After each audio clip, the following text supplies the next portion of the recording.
ومخبرا إن الله وملائكته يصلون على النبي يا أيها الذين آمنوا صلوا عليه وسلموا تسليما صلى الله على سيدنا محمد عليه وصحبه وبارك وسلم اللهم صل على سيدنا مولانا محمد وعلى آل سيدنا مولانا اللهم صل على سيدنا مولانا محمد وعلى آل سيدنا مولانا এসরে ভাই দরুদে পড়ি খুশি করি নবীকে নবী বিনে কাল হাসরে শাফাআত করিবেন কে আল্লাহুম্মা সাল্লি আলা مولانا محمد وعلى آل سيدنا আরশের নিচে সজদায় পড়ে কান্দেন নবী যারে যার মাফ করে দাও গো আল্লাহ উম্মত আমার গুনহগার আল্লাহুম্মা সাল্লি আলা مولانا محمد وعلى آل سيدنا مولانا محمد صلاة يا رسول الله عليكم سلام يا عرش حق ہے مسند رفعت रसूलुल्लाह की देखनी है हश्र में इज्जत रसूलुल्लाह की सलातुन या रसूलुल्लाह अलैकुम सलाम या अल्लाह रब्बिल अर्श जिसको जो मिला से मिला बटते हैं कौनैनों में निअमत रसूलुल्लाह की सलातुन या रसूलुल्लाह अलैकुम सलाम या जिसने देखा है वो मदीना जिंदगी में की बार चुमने उनकी कदम सर झुक रहा है बार बार सलातुन या रसूलल्लाह अलैकुम सलाम या हबीब अल्लाह अलैकुम बिस्मिल्लाहिर रहमानिर रहीम व अम्मल्लज़ीना आमनू व अमिलुस सालिहाति फयुवफ़्फ़ीहिम उजूरहुम वल्लाहु ला युहिब्बुज़ ज़ालिमीन सदक़ल्लाहुल मौलाना अज़ीम व बल्लगना रसूलुहुन नबियुल हबीबुल करीम रब्बी सल्लि व सल्लिम व बारिक अलैहि ख़त्म रुसुल फ़ख्र उम्म शाह मदीना ए ख़त्म रुसुल फ़ख्र उम्म शाह मदीना दिखला दे मुझे मंजर गुलजार मदीना दिखला दे मुझे मंजर गुलजार मदीना। अल्लाह ने मक्का ही में के काबा बनाया इस काबा का काबा तेरे मरकज को बनाया हर हाल में हाजी चला जा ताहे मदीना हर हाल में हाजी चला जा ताहे मदीना दिखला दे मुझे मंजर गुलजार मदीना ए ख़त्म रुसुल फ़ख्र उम्म शाह मदीना दिखला दे मुझे मंजर गुलजार मदीना। अल्लाह ने तुम्हें अपना ही महबूब बनाया मेराज शब चारी खुदा एक को दिखाया अल्लाह ने बनाया है तुम्हें सुल्तान मदीना अल्लाह ने बनाया तुम्हें सुल्तान मदीना दिखला दे मुझे मंजर गुलजार मदीना।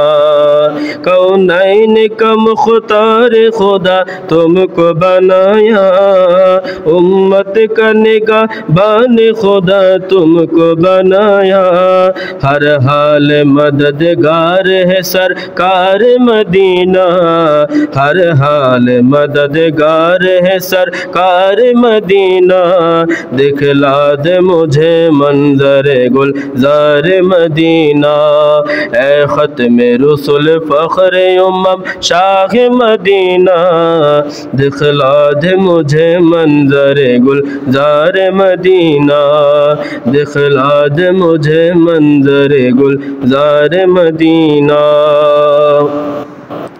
मुअज़्ज़िज़ मोहतरम काबिल एहतराम बुजुर्गान दीन अरकान मस्जिद सामीन बरदरान दीन इस्लाम माइकेर आवाज़ যতটুক যতদূর পর্যন্ত আছে পর্দানশীন খাওয়াতিন रहमाना व रहमकुमुल्लाहु ताला फिद दारैन दुआर उद्देश्य बर सलाम प्रेरण करছি আসসালামু আলাইকুম ওয়া রাহমাতুল্লাহি ওয়া বারাকাতুহু ওয়া মাগফিরাহ।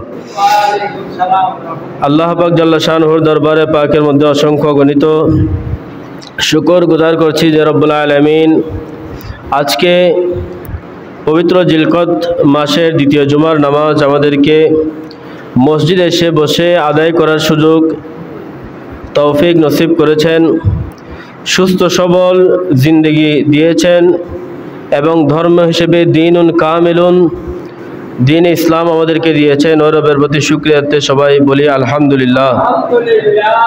অসংখ্য গণিত দরুদ ও সালামের নজরানা পেশ করছে আকায়না আমাদের তাইদারে মদিনা সুরুরে কলবে সিনা মুহসিনে কায়নাত ফখরে মুজিজাত নবী মুহাম্মদুর রাসূলুল্লাহ সাল্লাল্লাহু তাআলা আলাইহি ওয়াসাল্লামের প্রতি।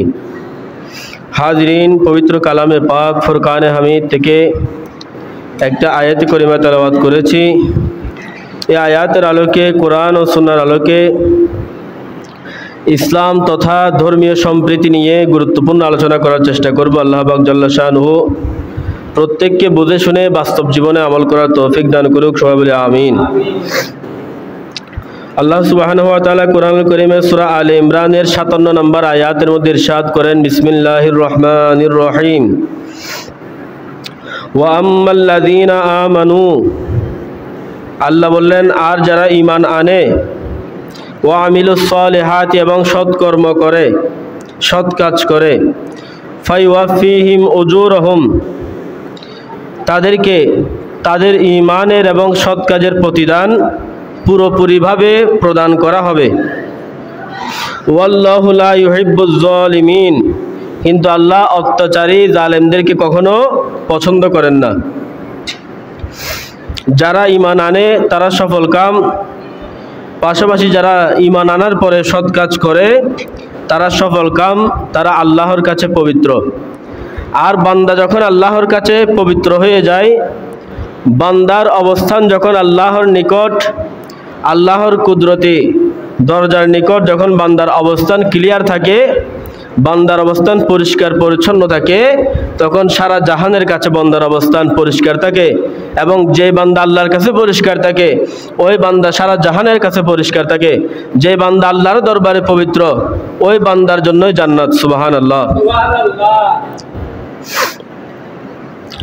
আল্লাহ সুবহানাহু ওয়া তাআলা কুরআনুল কারীমের মধ্যে ইরশাদ করেন, ইন্নাদ দীনা ইনদাল্লাহিল ইসলাম, নিশ্চয়ই ইসলামই হচ্ছে আল্লাহর নিকট একমাত্র মনোনীত জীবন ব্যবস্থা এবং ধর্ম। ওয়া মাখতালাফাল্লাযীনা উতুল কিতাবা ইল্লা মিন বা'দি মা জাআহুমুল ইলমা বাগিয়ান বাইনাহুম। এখন কিছু ব্যক্তি প্রশ্ন করবে যে ইসলামই যদি আল্লাহর নিকট একমাত্র জীবন ব্যবস্থা বা ধর্ম হয়ে থাকে, তাহলে এই সমস্ত বান্দাদের ভিতরে এত ফেরকা কেন? এই সমস্ত বান্দাদের ভিতরে এত তফাৎ কেন? সব বান্দারা কেন ইসলাম ধর্ম গ্রহণ করে না? সব বান্দা কেন মুসলমান নয়? আল্লাহ বললেন, ওমাখতালাফাল্লাযীনা, এই ইখতিলাফগুলা উতুল কিতাবা ইল্লা মিন বা'দি মা জাআহুমুল ইলমু বাগিয়ান বাইনাহুম। এই ইখতিলাফগুলা তখন এসেছে, অর্থাৎ এই ইখতিলাফগুলো তখন এসেছে যখন কিতাব নাজিল হয়েছে বান্দার নিকট। কিতাব নাজিল হওয়ার আগে, কুরআনুল কারীম নাজিল হওয়ার আগে বান্দাদের নিকট মুসলমানদের ভিতরে এত মতানৈক্য ছিল না। যখন আল্লাহ সুবহানাহু ওয়া তাআলা কুরআনুল কারীমকে নাজিল করলেন, তখন বান্দাদের ভিতরে বেশি জানার কারণে মতানৈক্য সৃষ্টি হয়েছে। যখন বান্দারা বেশি জানতে শুরু করেছে, বান্দারা যখন বেশি বুঝতে শুরু করেছে, তখন বান্দার ভিতরে মতানৈক্য সৃষ্টি হয়েছে। ওয়ামান ইয়াকফুর বিআয়াতিল্লাহি, এবং ওয়ামান ইয়াকফুর বিআয়াতিল্লাহি, কেউ কেউ ইয়াকফুর বিআয়াতিল্লাহি, আল্লাহর নিদর্শনকে ইয়াকফুর অস্বীকার করছে। অর্থাৎ কিতাব নাজিল হওয়ার পরে যখন বান্দাদের ভিতরে জ্ঞান প্রসারিত হচ্ছে, তখন বান্দারা নানা রকম মতানৈক্যে জড়িয়ে গেছে। এই জ্ঞান যদি না আসতো, মতানৈক্যের বিষয়টা আসতো না। কেউ দেখা যাচ্ছে একটা বিষয়ে একটু বেশি জানে, সে আরেকজনের সাথে তর্কে লিপ্ত হয়ে গেল যে এটা তোমার চাইতে আমি বেশি জানি, তুমি আমার চাইতে কম জানো, বা এটা এরকম, উনি বলছে এটা এরকম। এভাবে মতানৈক্য সৃষ্টি হতে হতে এক পর্যায়ে ফামান ইয়াকফুর বিআয়াতিল্লাহি, বান্দারা আল্লাহর নিদর্শন সমূহকে অস্বীকার করতে লাগলো, আল্লাহর বিভিন্ন সিফতকে অস্বীকার করতে লাগলো, আল্লাহর বিভিন্ন কুদরতকে বান্দা অস্বীকার করতে লাগলো। ফাইন্নাল্লাহা সারিউল হিসাব, এবং তারা তো জানে না আল্লাহ সুবহানাহু ওয়া তাআলা হিসাবের ব্যাপারে অত্যন্ত তৎপর। উনি যে কোনোভাবে বান্দার থেকে হিসাব নেবেন এগুলোর ব্যাপারে। যারা বেশি বুঝে তাদেরকে হিসাব দিতে হবে, যারা কম বুঝে তাদেরকেও হিসাব দিতে হবে। কারণ আল্লাহ সুবহানাহু ওয়া তাআলা সবাইকে মাতৃগর্ভ থেকে বিজ্ঞানী বানিয়ে পাঠান নাই। দুনিয়ার মধ্যে আসার পরে আল্লাহ সুবহানাহু ওয়া তাআলা দুনিয়ায় আসার আগে সবাইকে একই রকম ব্রেন, একই রকম মস্তিষ্ক দিয়েছে। দুনিয়ায় আসার পরে কেউ বিজ্ঞানী হয়েছে, কেউ অল্প জ্ঞানী হয়েছে, কেউ অজ্ঞ হয়েছে। এগুলো বান্দার দোষে বান্দা হয়েছে। আল্লাহ সুবহানাহু ওয়া তাআলা কাউকে কোনো দিক দিয়ে কম দেন নাই। তা আল্লাহ সবাইকে প্রশ্ন করতে থাকবেন। যে বান্দারা অতি জ্ঞানে ইয়াকফুর বিআয়াতিল্লাহি, আল্লাহর নিদর্শনাবলীকে অস্বীকার করেছেন, তাদেরকে প্রশ্ন করা হবে। যারা রাসূল আকরাম সাল্লাল্লাহু তাআলা সাল্লামের বিভিন্ন মুজিজাকে অস্বীকার করেছেন, আল্লাহ রাসূল সাল্লাল্লাহু তাআলা সাল্লামের বিভিন্ন আজমতকে, রিফাতকে, সুজাতকে যারা অস্বীকার করেছেন, শওকতকে যারা অস্বীকার করেছেন, এই বিষয়গুলোর জন্য আল্লাহর কাছে তাদেরকে জবাব দিতে হবে। কেননা বিআয়াতিল্লাহি, এগুলো আল্লাহর নিদর্শন। আল্লাহর নবী ইকরাম তারা যেগুলো মুজিজা প্রদর্শন করে থাকেন, সবগুলো আল্লাহর পক্ষ থেকে হয়ে আসে। এগুলো আল্লাহর একটা নিদর্শন। আল্লাহর আউলিয়া ইকরাম যারা আল্লাহর বন্ধু, তারা যেগুলো কারামত প্রদর্শন করে থাকেন, এগুলোও আল্লাহর একটা নিদর্শন। সবগুলোর ব্যাপারে আল্লাহর কাছে হিসাব দিতে হবে। ওয়া ক্বালা আযজা ওয়া জাল্লা, আল্লাহ সুবহানাহু ওয়া তাআলা ইরশাদ করলেন, আল ইয়াওমা আকমালতু লাকুম দীনাকুম,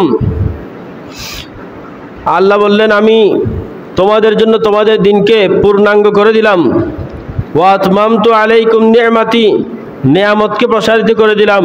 ওয়া রাদিতু লাকুম ইসলামা দীনা, ইসলামকে তোমাদের জন্য একমাত্র দিন হিসেবে আমি তোমাদের জন্য মনোনীত করলাম।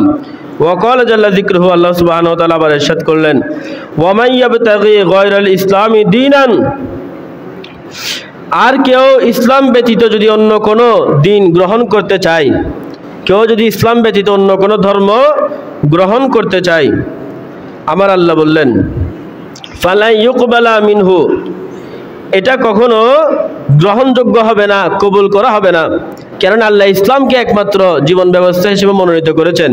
কেউ যদি মনে করেন থাকেন আল্লাহ হয়তো খ্রিস্ট ধর্মকে আমার জন্য একমাত্র জীবন ব্যবস্থা মনোনীত করেছেন, বা সব ধর্ম হয়তো তারা সবাই তো আল্লাহ একজন আছে এটা মানে, তো এটা ভেবে যদি কেউ অন্য ধর্মে যাইতে চায়, অন্য ধর্মকে নিজের জন্য মুফিদ মনে করে, বলে এটা কখনো কবুল হবে না।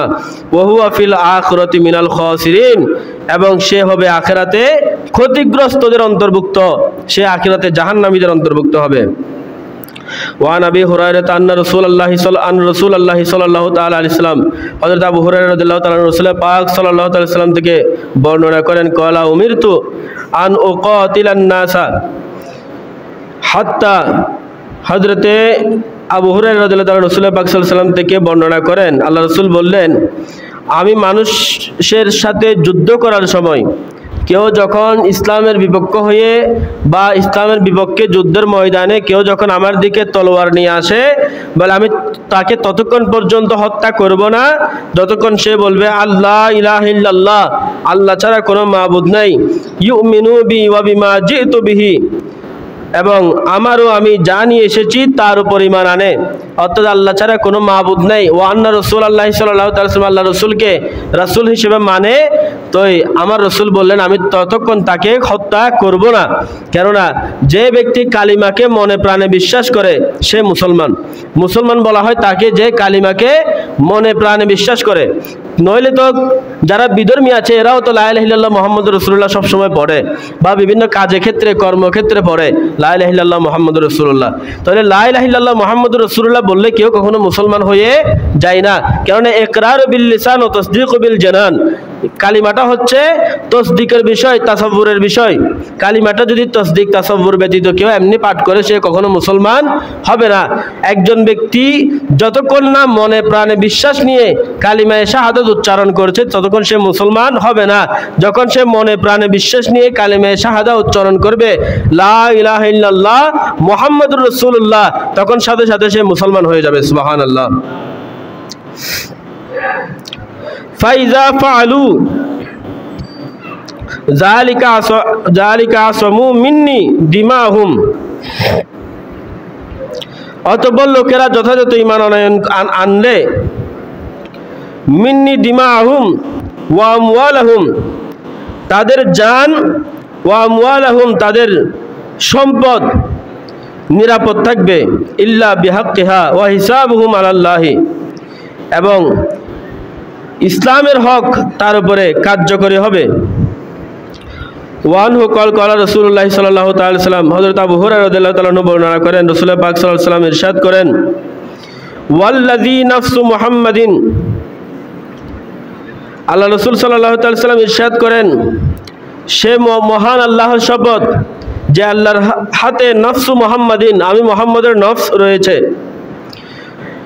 বিয়াদিহি লা ইয়াসমাউ বি আহাদুম মিন হাযিল উম্মতি, এই উম্মত হতে যে ব্যক্তি আমার সম্পর্কে শুনতে পায়, ওয়ালা ইয়াহুদিয়ুন ওয়ালা নাসরানিয়ুন, সে হোক ইহুদি সে হোক নাসারা, ওয়ামাতা ওয়ালাহুম ইউমিন বিল্লাযী উরসিলতু বিহি, আমি যে দিন নিয়ে প্রেরণ হয়েছি ওই দিনের উপরে ঈমান আনার আগে সে মৃত্যুবরণ করে, মিন আসহাবিন নার, সে জাহান্নামী হবে।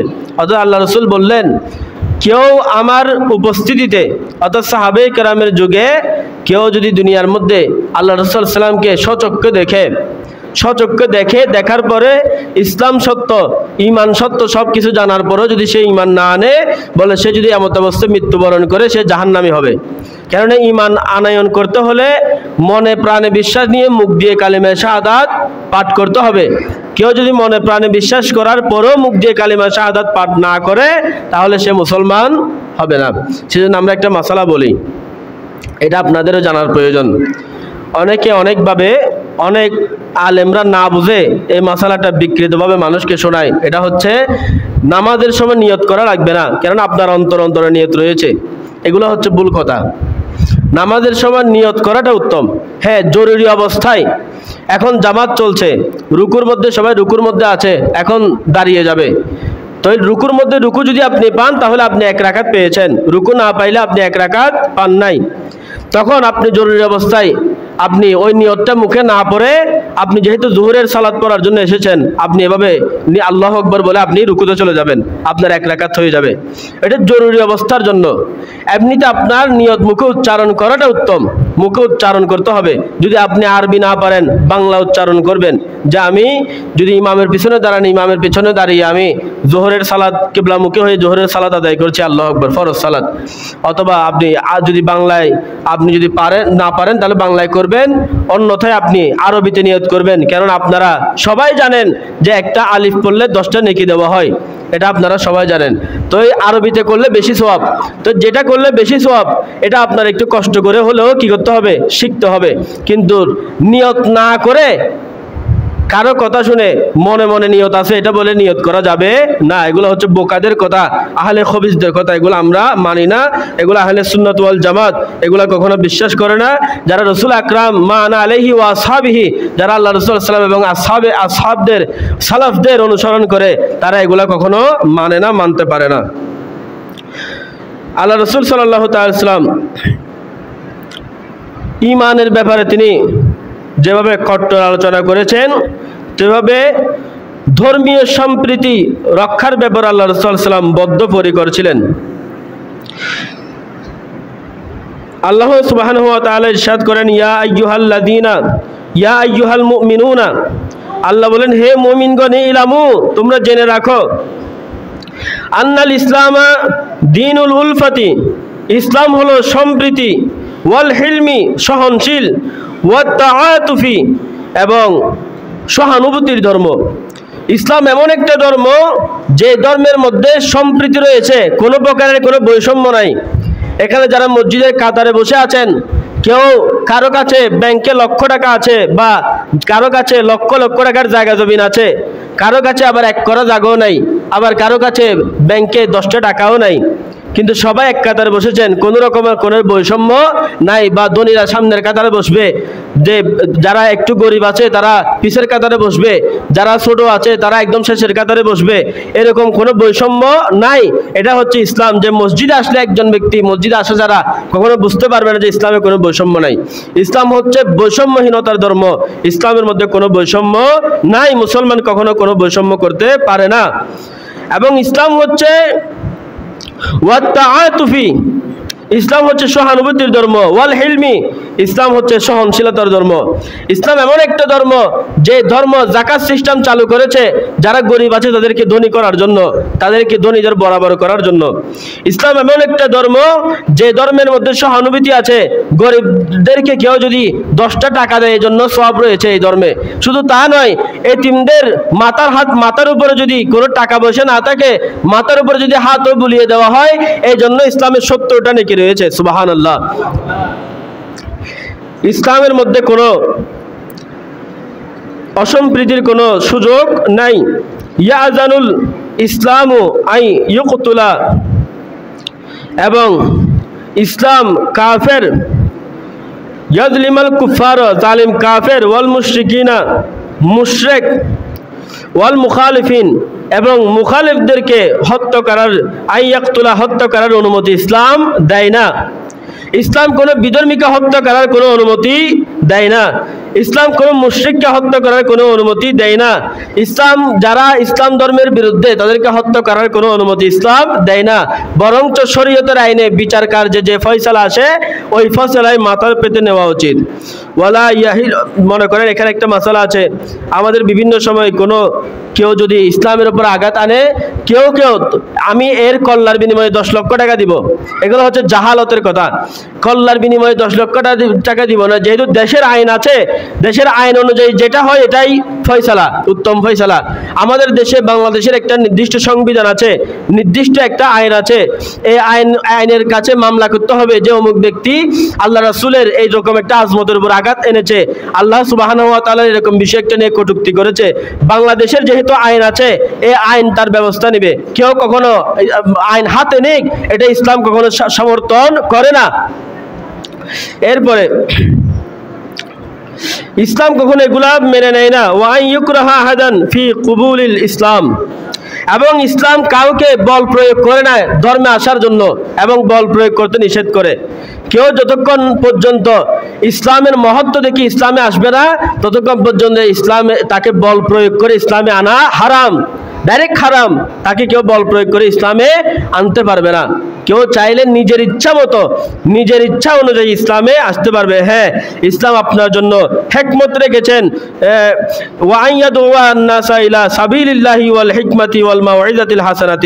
উত্তম উপদেশের মাধ্যমে, হিকমতের মাধ্যমে আপনি একজনকে বুঝাই ইসলামে আনতে পারবেন। যেমন কি বড় বড় আইম্মাদের যখন শাসন ছিল, যখন তাদের আমল ছিল, তখন অনেক নাস্তিকরা, এখন যেভাবে নাস্তিকরা ইসলামের বিভিন্ন বিষয় নিয়ে তারা কটূক্তি করছে, প্রশ্ন ছুড়ে দিচ্ছে, তারা ইসলামের বিভিন্ন ব্যক্তিদেরকে টাকা পয়সা খাওয়ায়, তাদের পক্ষে নিয়ে যাচ্ছে, এরকম তখনও ছিল। তারিখে বাগদাদ কিতাবের মধ্যে আসছে, তারিখে বাগদাদের মধ্যে আসছে, বাগদাদের একজন প্রখ্যাত সুফি এবং বাগদাদের একজন প্রখ্যাত ফিকহবিদ, যিনার নাম শেখ হাম্মাদ বাগদাদি রহমতুল্লাহি আলাইহি। হাম্মাদ বাগদাদি রহমতুল্লাহ আলাইহির যখন আমল ছিল, তখন একজন নাস্তিক তিনার সাথে মুজাকারার জন্য তিনার সাথে তিনি বাহাসের জন্য আহ্বান করলেন। শেখ হাম্মাদ তিনাকে যখন আহ্বান করা হলো, ওই নাস্তিক যখন আহ্বান করলেন, নির্দিষ্ট সময় যখন হলো, শেখ হাম্মাদ ওখানে আসেন নাই। ওখানে একজন ছোট ছেলে ওখানে আসছে, ওনার নাম ছিল নোমান বিন সাবিত। নোমান বিন সাবিত যখন আসলো, সবাই আশ্চর্য হয়ে গেল। এখানে আসার কথা ছিল শেখ হাম্মাদের, নোমান বিন সাবিত কেন আসলো? আপনারা একটু গৌর করুন, একটু আপনারা মনোযোগ দিন। এখানে আপনাদের অনেক প্রশ্নের উত্তর আপনারা পেয়ে যাবেন। আমরা যারা সাধারণ মুসলমান আছে, আমাদের ভিতরে অনেক প্রশ্ন অনেক সময় তৈরি হয়, শয়তানে অস্ত্র দেয়, এগুলোর উত্তর আপনারা পেয়ে যাবেন। নোমান বিন সাবিতকে যখন দেখলেন, বলে তুমি ছোট ছেলে, তুমি কেন আসলা? শেখ হাম্মাদ কোথায়? বলে আপনি আপনার মতো নাস্তিকের সাথে মুনাজারা করার জন্য শেখ হাম্মাদের মতো এত বড় একজন জ্ঞানী ব্যক্তির প্রয়োজন নাই। আমি তার ছাত্রের মধ্যে সবচেয়ে ছোট ছাত্র, আমাকে দিয়ে হয়ে যাবে। নোমান বিন সাবিতের সাথে মুনাজারা শুরু হলো। নাস্তিক প্রশ্ন করে বসলেন, তোমার আল্লাহকে কে সৃষ্টি করেছেন? তোমার আল্লাহকে কে সৃষ্টি করেছেন? তোমার আল্লাহ তো তোমাকে সৃষ্টি করেছে, তোমার আল্লাহ তো সমগ্র জাহান সৃষ্টি করেছে, তো তোমার আল্লাহকে কে সৃষ্টি করেছে? তো নোমান বিন সাবিত বললেন, কিরকম উত্তর তুমি চাও? বলে উদাহরণ তুমি দুনিয়া থেকে দিতে পারো? তো বলে দুনিয়া থেকে যদি দিতে পারি, তুমি বলো 3-এর আগে কোন সংখ্যা রয়েছে? বলে 2 রয়েছে। বলে 2-এর আগে? বলে 1। 1-এর আগে? বলে কিছু নাই। তো দুনিয়ার সামান্য সংখ্যার মধ্যে যদি 1-এর আগে তুমি কিছু খুঁজে না পাও, ইনি তো আল্লাহ এক ও দ্বিতীয়, যিনি সারা জাহান সৃষ্টি করেছেন। এমন কোন সৃষ্টি নাই যা তিনি সৃষ্টি করেননি। তাহলে তিনার পূর্বে তুমি কি পাবে? তিনার পূর্বে গেলে তুমি আর কি পেতে পারো? বলে আল্লাহ এক ও দ্বিতীয়, কুল হুয়াল্লাহু আহাদ আল্লাহুস সামাদ লাম ইয়ালিদ ওয়া লাম ইউলাদ ওয়া লাম ইয়াকুল লাহু কুফুয়ান আহাদ। সবাই বলেন সুবহানাল্লাহ। এরপরে বলে তুমি প্রশ্ন করো। ওই নাস্তিক প্রশ্ন করলেন, বলে তোমার আল্লাহ এখন কোথায় আছে? তোমার আল্লাহ এখন কোথায় আছে? বলে তুমি আমার জন্য 1 পেয়ালা দুধ নিয়ে আসো। দুধ আনা হলো। বলে এখন মাখন কোত্থেকে হয়? বলে মাখন দুধের থেকে হয়। তাহলে তুমি মাখন খুঁজে দেখাও এখান থেকে। বলে তরল দুধের মধ্যে আমি মাখন কোথায় পাবো? তো মাখন কোত্থেকে হয়? বলে দুধের থেকে হয়। তাহলে দুধের মধ্যে মাখন খুঁজে দাও। বলে মাখন তো এখানে সর্বত্র রয়েছে, এই মাখন তো এখানে সর্বত্র রয়েছে, যখন আবার জমা হয়ে যাবে তখন মাখন হয়ে যাবে। বলে আমার আল্লাহ তো যদি মাখন সর্বত্র হয় দুনিয়ার একটু সামান্য দুধ থেকে, এটা তো আল্লাহর সৃষ্টি, তো আল্লাহ কি সর্বত্র থাকতে পারে না? বলে হ্যাঁ, এটা তো ঠিকই পারে। হ্যাঁ, কিন্তু কিয়ামতের সময় ময়দানে মাহশরে আল্লাহ ইমানদারদের সামনে আসবেন, এবং ইমানদারদের সবচেয়ে বড় পুরস্কার হবে নিজের খোদা, নিজের স্রষ্টাকে সামনাসামনি দেখা। সবাই বলেন সুবহানাল্লাহ। বলে তোমার প্রশ্ন করো।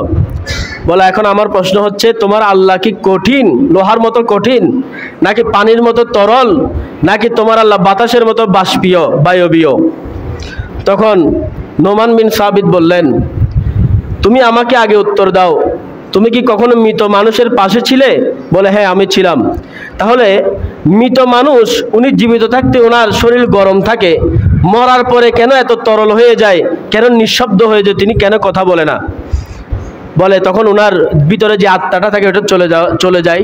তাহলে তুমি আত্মার উপরে বিশ্বাস করো। তাহলে তিনি দাঁড়িয়ে চুপ হয়ে গেলেন। বলে আত্মা বলতে কিছু নাই, তা আত্মার উপরে তুমি তো এখন বিশ্বাস করলে, তুমি বললে যে আত্মাটা চলে গিয়েছে। তাহলে তিনি যদি অদৃশ্য তখন থাকতে পারেন, আল্লাহ তো চিরঞ্জীব চিরস্থায়ী, আল্লাহ তো হায়াত এবং মৌতের মালিক, তিনি কেন অদৃশ্য থাকতে পারেন না? তিনি কেন কোনো তরল বাষ্পীয় বা তিনি কঠিন কোনো কিছু নয়, তিনি কেন নির্দিষ্ট একটা নিজস্ব আকার এবং নিজস্ব একটা কুদরতে থাকতে পারেন না? ওই নাস্তিক অবাক হয়ে গেলেন ওনার জ্ঞান দেখে, নোমান বিন সাবিতের জ্ঞান দেখে তিনি অবাক হয়ে গেলেন। এরপর এক নাস্তিক, এই নাস্তিকের অবস্থা দেখে নোমান বিন সাবিতকে এটা আমি আপনাদেরকে শেষে বলবো। নোমান বিন সাবিতটাকে, এটা আপনাদের ফখরের বিষয়, আপনাদের গর্বের বিষয় যে নোমান বিন সাবিতকে এটা যেন আপনারা গর্ব করবেন, ফখর করবেন যদি একজন সত্যিকারের মুসলমান হয়ে থাকেন। তোই আরেক নাস্তিক নোমান বিন সাবিতকে তিনি ময়দানে আহ্বান করলেন মুনাজারার জন্য। নির্দিষ্ট সময় মুনাজারার ডেট দেওয়া হলো, মনে করেন আজকে 12টা বাজে নোমান বিন সাবিতের সাথে ওই নাস্তিকের মুনাজারা হবে। 12টা বেজে 1টা বাজতে লাগলো, কিন্তু উনি আসছে না, নোমান বিন সাবিত অনুপস্থিত।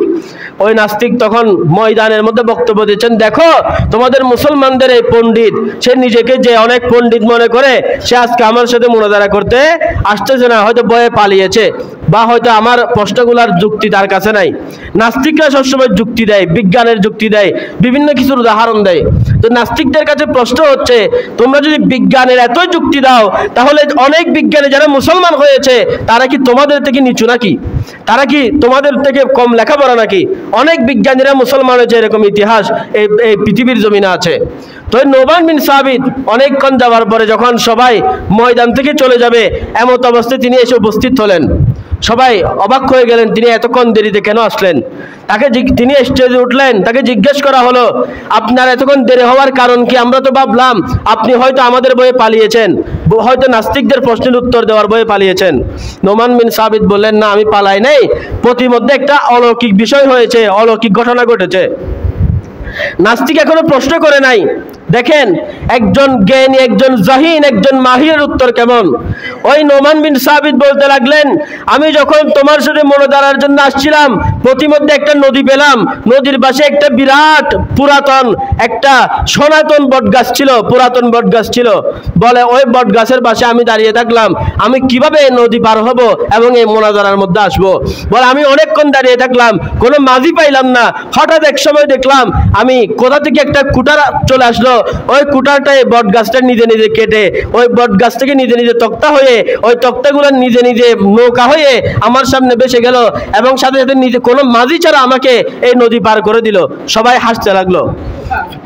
হাসতে লাগলো, কিরে এটা কিরকম কথা? আবার বট গাছ থেকে নিজে নিজে কুটার দিয়ে গাছ কেটে গেল, আবার নিজে নিজে নৌকা হয়ে গেল মিস্ত্রি ছাড়া, নিজে নিজে আবার মাঝি হয়ে গেল, নৌকা চালিয়ে গেল কোনো মাঝি ছাড়া।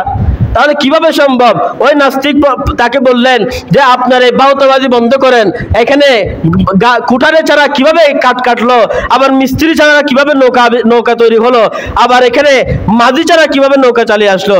তো ইমাম নোমান বিন সাবিত বললেন, দেখো যদি মিস্ত্রি কাঠুরে ছাড়া কাটা না হয়, মিস্ত্রি ছাড়া যদি নৌকা নির্মাণ না হয়, যদি মাঝি ছাড়া নৌকা চালানো না হয়, তাহলে সমগ্র জাহান কিভাবে সৃষ্টি হলো যা তোমরা অস্বীকার করো? কোনো খোদা নাই, কোনো আল্লাহ নাই, কোনো স্রষ্টা নাই, এগুলো এমনি এমনি সৃষ্টি হয়েছে। যদি কুটারে ছাড়া গাছ কাটা না হয়, যদি মিস্ত্রি ছাড়া নৌকা না হয়, যদি মাঝি ছাড়া নৌকা না চলে, তাহলে এই জাহান কিভাবে সৃষ্টি হয়? ওই নাস্তিক সাথে সাথে অবাক হয়ে গেল তার যুক্তি শুনে। আসলে তো ঠিক আছে, তাহলে তো এই সামগ্রী কিছুর একজন কারিগর আছে। সবাই বলেন এই কারিগরের নাম হচ্ছে আল্লাহ। সমগ্র জাহানের কারিগর একজন আছে, ওনার নাম আল্লাহ। যাকে আমি আপনি দেখি না, কিন্তু তিনি সব সময় আমরা যখন হাসি তখনও তিনি আমাদেরকে দেখেন, আমরা যখন কাঁদি তখনও তিনি আমাদেরকে দেখেন। যখন সারাদিন একজন বাবা রাতকে রাত না বলে দিনকে দিন না বলে হাতের মধ্যে ফোসকা ফুটিয়ে যখন রাত্রে বালিশ ভিজিয়ে ফেলে, তখন তিনি ওই বাবার আত্মনাদ দেখেন, কাঁদানি দেখেন। একজন মাজলুমের কাঁদানি ওই আল্লাহ দেখেন। ওই আল্লাহ সুবহানাহু ওয়া তাআলা একজন জালেমের জুলুমের বিষয়ে অবগত আছেন, কিন্তু তিনি সময়ের অপেক্ষা করেন। সময় যখন আসে তিনি তার ওই অপরাধের শাস্তি দেন এবং মাজলুমকে তার পুরস্কার দিয়ে দেন। সবাই বলেন সুবহানাল্লাহ। ওই নুমান বিন সাবিত হচ্ছে আমার আপনার মাযহাবের ইমামে আযম আবু হানিফা রাহমাতুল্লাহি আলাইহি। তিনার নাম হচ্ছে নুমান বিন সাবিত এবং উপনাম হচ্ছে আবু হানিফা। তিনি হচ্ছে আমাদের মাযহাবের ইমাম, যিনি তিনার জীবদ্দশায় অসংখ্য নাস্তিকদের সাথে যিনি মোনাজারা করেছেন এবং ইসলামের মহত্ব ফুটিয়ে তুলেছেন। এই নাস্তিকরা যুগে যুগে ইসলামের বিভিন্ন বিষয়ের উপর আঘাত করেছে এবং মুসলমানরা আজকে যে খণ্ডিত, মুসলমানরা যে আজকে ফেরকায় বিভক্ত, এই সমস্ত কিছু এই নাস্তিকরা তৈরি করে দিয়েছে। মুসলমানদের ভিতরে ঢুকে ঢুকে মুসলমান সেজে আপনারা হয়তো জানেন না, সুলতান মরহুম সালাউদ্দিন আইবি রহমতুল্লাহ আলাই তিনি তিনার জীবদ্দশায় তিনি যখন মিশরের সুলতান হলেন, তিনি 4000 আলেমকে হত্যা করেছেন। সুলতান সালাউদ্দিন আইবি 4000 আলেমকে তিনি হত্যা করেছেন। কোন আলেমদেরকে হত্যা করেছেন? যারা ইহুদি, যারা মুসলমানদের ভিতরে ঢুকে মুসলমানদের ভিতরে ঢুকে মিষ্টি কথা বলে মুসলমানদেরকে তাদের দিন থেকে সরিয়ে ফেলেছে, মুসলমানদের দিনের ভিতরে তাদেরকে বিভক্ত করে দিয়েছে। এরকম 4000 আলেমকে মতান্তরে 2000 থেকে মতান্তরে 4000, কেউ আবার একটু বেশি এবং একটু কম বলেছেন। এতগুলো আলেমকে তিনি সুলতান হওয়ার পরে তিনি মৃত্যুদণ্ড দিয়েছেন জামিউল আজহারের মাঠে, যেটা এখনো আছে মিশরের আল আজহার বিশ্ববিদ্যালয়। এটাকে জামিউল আজহার বলা হয়। এটার পুরাতন নাম হচ্ছে জামিউল আজহার, এখন কি বলা হয় জানি না, এমনি তো আমরা শুনি আল আজহার বিশ্ববিদ্যালয়। এই জামিউল আজহারের মাঠে 4000 আলেমকে সুলতান সালাউদ্দিন আইবি রহমতুল্লাহ আলাইহি মৃত্যুদণ্ড দিয়েছেন। এই যুগে যুগে এই ইহুদি, এই সেলেভি ইহুদিরা যুগে যুগে মুসলমানদের ভিতরে নাসারারা ঢুকে মুসলমানদেরকে বিভক্ত করার চেষ্টা করেছে। এই ইহুদিরা সুলতান নুরউদ্দিন জঙ্গি রহমতুল্লাহর আমলে রাসূল আকরাম সাল্লাল্লাহু তাআলা সাল্লামের রওজা মুবারক খোদাই করেছে। আল্লাহ রাসূলের রওজা মুবারক থেকে আল্লাহ রাসূলের কফিন চুরি করার যারা দুঃসাহস দেখিয়েছে ইহুদি নাসারারা, এই সেলেভিরা, এই ইহুদি আলেমরা, এই ইহুদি জালেমরা এই দুঃসাহস তারা দেখিয়েছে। সুতরাং মুসলমানদের ভিতরে কোনো বিভক্তি নয়, সাম্প্রদায়িক সম্প্রীতি আমাদের রক্ষা করতে হবে। যেভাবে আমরা মুসলমানদের ভিতরে মুসলমানরা একে অপরের ভিতরে সহানুভূতিশীল থাকি, একে অপরের সাথে মিলেমিশে থাকি, মসজিদের ভিতরে যখন আমরা কোনো আকীদা তফাৎ করি না, সবাই একসাথে কাঁধে কাঁধ মিলে আমরা যেভাবে নামাজ পড়তে দাঁড়াই, এভাবে আমরা বৈষম্য করবো না মুসলমানদের ভিতরে, যেমন তেমনি ভাবে আমরা সাম্প্রদায়িক সম্প্রীতি বজায় রাখবো। অন্য ধর্মাবলম্বীদের উপর আমরা আঘাত টানবো না, কথা দ্বারা, আমাদের আলফাজ দ্বারা, হাত দ্বারা, আমাদের পা দ্বারা, আমাদের সমগ্র শরীর দ্বারা, আমাদের কথা দ্বারা, আমাদের বিভিন্ন কিছুর দ্বারা আমরা তাদের উপর আঘাত টানবো না। আমাদের কাছে বিধর্মীরা নিরাপদ থাকবে। এটাই হচ্ছে ইসলামের সৌন্দর্য। আল্লাহ পাক সুবহানাহু ওয়া তাআলা প্রত্যেককে বুঝার, শোনার, আমল করার তৌফিক দান করুক। সবাই বলুন আমিন। ওয়া আখিরু দাওয়ানা আলহামদুলিল্লাহি রাব্বিল আলামিন ওয়া মা তাওফিক ইল্লা বিল্লাহ। আসসালামু আলাইকুম ওয়া রাহমাতুল্লাহি ওয়া বারাকাতুহু। যারা সুন্নাত পড়েন না, চার রাকাত কবুল সুন্নাত আদায় করে নেন।